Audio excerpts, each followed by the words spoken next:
نبی پاک صلی اللہ علیہ وسلم اور ایک اونٹ کا واقعہ۔ حضرت تمیم داری رضی عنہ فرماتے ہیں کہ ہم ایک بار حضور صلی اللہ علیہ وسلم کے بارگاہ اقدس میں حاضر تھے کہ ایک اونٹ بھاگتا ہوا آیا اور صلی اللہ علیہ وسلم کے سر انور کے پاس آ کر کھڑا ہو گیا، جیسے کان میں کوئی بات کہہ رہا ہو۔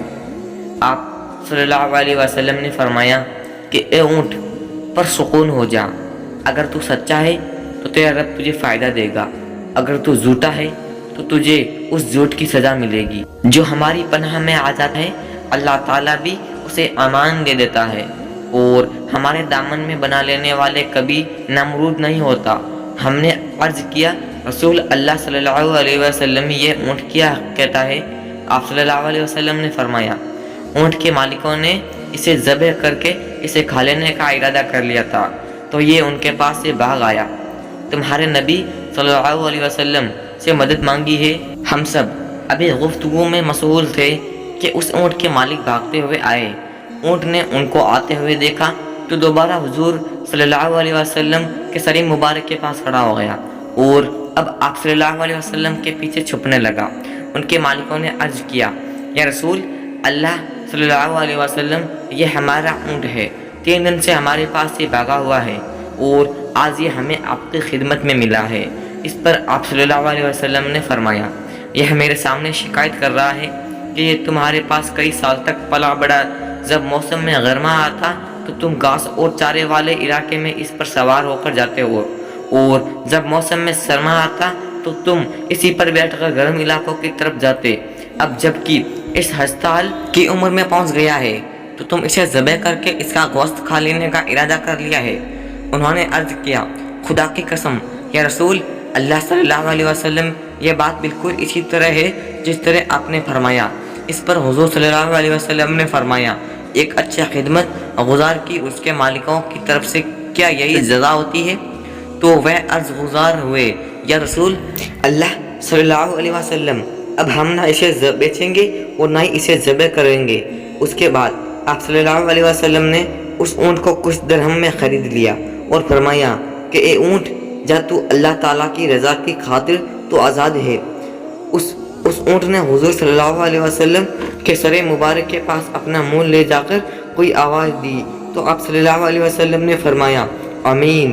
اس نے پھر دعا کی، آپ صلی اللہ علیہ وسلم نے پھر فرمایا آمین۔ اس نے پھر دعا کی آپ سے، آپ صلی اللہ علیہ وسلم نے پھر فرمایا آمین۔ اس نے جب چوتھی مرتبہ دعا کی تو آپ صلی اللہ علیہ وسلم آپ دیدہ ہو گئے، آنکھوں سے آنسو بہنے لگے۔ ہم نے عرض کیا رسول اللہ صلی اللہ علیہ وسلم یہ اونٹ کیا کہہ رہا ہے؟ آپ صلی اللہ علیہ وسلم نے فرمایا اس نے پہلی دفعہ کہا اے نبی اے مکرم، اللہ آپ کو اسلام اور قرآن کی طرف سے بہترین جزا عطا فرمائے ہیں۔ میں نے کہا آمین۔ پھر اس نے کہا اللہ تعالیٰ قیامت کے دن آپ کی امت سے اسی طرح خوف کو دور فرمائے جس طرح آپ نے مجھ پر دور فرمایا ہے۔ میں نے کہا آمین۔ پھر اس نے دعا کی کہ اللہ تعالیٰ دشمنوں سے آپ کی امت کے خون کو اسی طرح محفوظ رکھے جس طرح میرا خون محفوظ فرمایا ہے۔ اس نے پھر کہا کہ اللہ تعالیٰ آپ کی امت کے درمیان زنگ خود جدا نہ ہونے دے۔ یہ سن کر رونا آ گیا کیونکہ یہی دعائیں میں نے بھی اللہ تعالیٰ سے مانگی تھی۔ پہلی 3 تو قبول فرما لی لیکن آخری دعا سے منع فرما دیا۔ جب جبرائیل علیہ السلام نے اللہ تعالیٰ کی طرف سے مجھے خبر دی ہے کہ میری یہ امت آپس میں جنگ کر کے فنا ہوگی، جو کچھ ہونے والا ہے قلم اسے لکھ چکا ہے۔ محترم حضرت نبی کریم صلی اللہ علیہ وسلم کے حدیث مبارک میں جو لکھا ہے آج وہ بالکل سچ نظر آ رہی ہے۔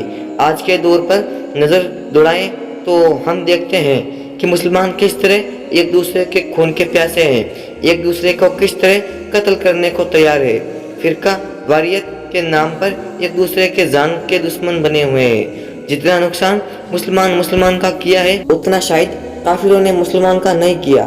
ہمیں چاہیے کہ ہم اللہ تعالیٰ کی رسی کو مضبوطی سے تھام لیں، فرقہ واریت کو ختم کریں، ایک امت بن جائیں اور آپس کی نفرتوں کو ختم کر دیں۔